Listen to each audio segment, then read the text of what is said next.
Hello and welcome to the Responsive Family Sleep Podcast. I'm your host, Kim Hawley, holistic sleep coach, lactation consultant, peaceful parenting educator, and mom. If you've ever felt overwhelmed by all the conflicting sleep info, frustrated with sleep information that just plain felt wrong, or searched desperately for a truly gentle and responsive sleep approach, then you are in the right place. In each episode, we'll be answering your most pressing baby and toddler sleep questions, busting those sleep myths, and helping you understand truly developmental, biologically normal baby and toddler sleep, plus encouraging you to trust your intuition along the way. Let's get started. Hello, Happy New Year. Welcome back to the podcast. I'm so excited for this episode and to start a new year on the podcast. I thought, what better topic than the question I get most often in early January: how do we get back on track after all the holiday disruption?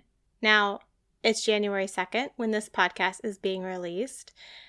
I have one kid who is not back in school yet and one kid who went back to school today. So we are like in the between with even being ready to be back on our normal with big kids. So that's where we are at in my family after traveling over the holidays. But whether you are really ready to sort of bring some order to the holiday chaos, or you're like, not quite there yet, Kim, I'm going to save this episode and listen to it next week, I hear you. I have been there many times over in both of those positions. So what do you do, right? Holidays come with sleep disruptions. That's like a given. And I think the sooner that we just accept it, realize it, embrace it, figure out what's important to us and move on, the better, and then know that we can get things back on track after the holidays. So I think the first thing to do is take stock and figure out, where are you at right now, right? Is it that all your routines kind of fell apart? Is it that bedtime got really, really late? Is it that you're suddenly skipping naps or doing a lot of bed sharing when you weren't, or, a lot of carrier naps when you weren't doing, what is it that shifted over the holidays that isn't your norm, and how do you feel about it, right? Because we have to know that before we can even figure out what are we shifting back to. Especially with babies and younger toddlers, it's also worth checking in, being like, okay, is our old rhythm actually what we want to go back to? Because, the holidays kind of sprawl out over a month plus. And so if you've been kind of off routine for more than like a week or two, it's quite possible with a baby or a younger toddler that their sleep needs have shifted enough that it's actually more like where we are now versus getting back to where you were, in early December or in November or whenever it was that things started to kind of go into holiday chaos mode. So first, it's like, what has shifted? And second, it's where are we at? Like, where's my kiddos' needs? Have they shifted as far as, nap schedules and sleep times and how long they're able to be awake before they need to go to sleep? Do they, is their old rhythm the right fit anymore? So in order to do this, it can often be helpful to simplify our January, or at least the first part of January. Why is this? Well, first is we have to be in our normal routine to get back into our normal routine, right? And we have to be in that normal routine to see if there needs to be some shifts in sleep timings or nap schedules or any of that. And if we're automatically going and doing a bunch of traveling and visiting and doing all the things in January, we're not giving our kiddo a chance to get back into a routine. So we need a few weeks of calm, or the month of calm, whatever feels like a better fit, to assess where we're at and what we need to work on, and then get back into a routine and figure out where our kiddos' sleep needs are at the moment. And so If your sleep times have shifted, let's say really late, or something funky's been going on, then we need to start gradually shifting back, right? If we had a toddler that we suddenly are letting stay up till 10 and sleep in because we were visiting family or, whatever, that worked better, we're not going to just go back to having an 8 p.m. bedtime, right? We have to work it back slowly for them to be able to adjust. Or maybe that's working it back because of travel and time differences, right? We could be off rhythm because of that as well. Same goes if, where we were doing naps or where we were sleeping is very different than our norm and we want to get back to our norm. We might be able to just go back to their old location, right? If that's a pretty strong established routine for them. But we also might need to break it down into smaller steps if they are struggling with getting back to the norm. Another piece that I see really goes off the rails during the holidays is the normal bedtime routine and just general evening flow.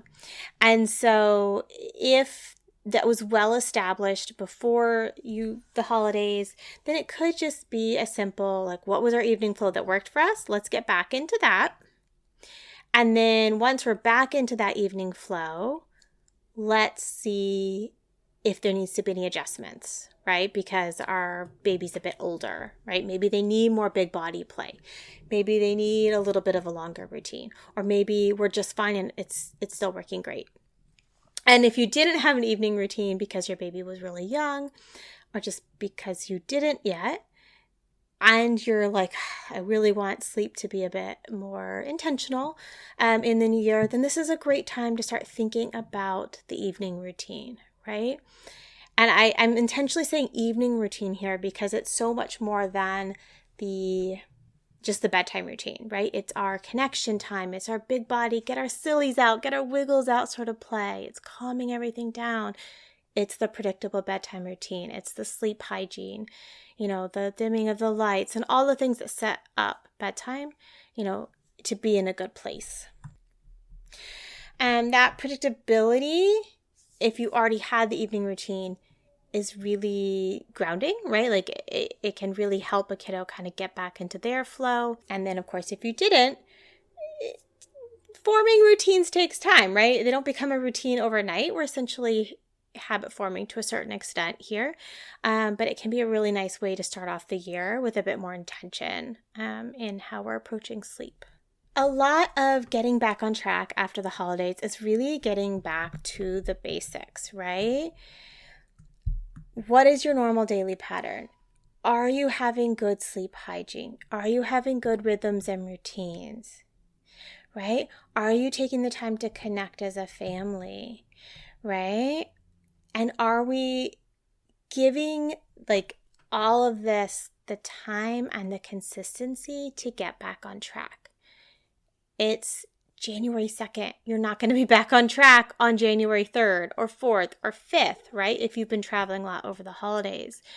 You need to give it a week or two, right? In order to settle in, make some adjustments, and then settle into that routine that's really going to be working for you. So this doesn't have to be a big deal. It can be subtle, easy things. It's just a reminder to be patient, right?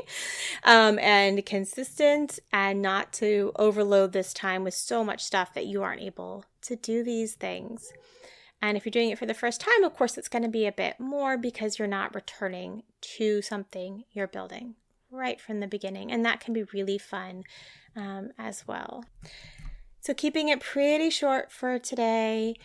I'm here if you need support, kind of bring some order to the chaos, bringing some intention into this new year.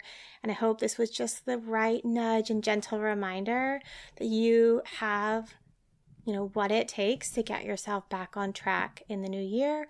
And that is either all the information in this podcast, in my blogs, or me reaching out, getting more support.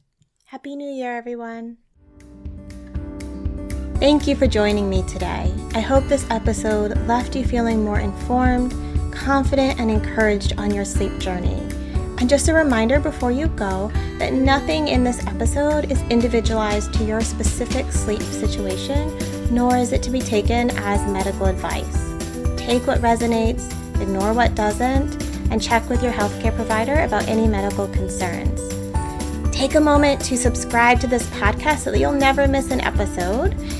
And take a moment to rate, review, or share an episode you love on social media. All of that helps parents just like you find me, this podcast, and this gentle and responsive sleep information. I'll see you next time.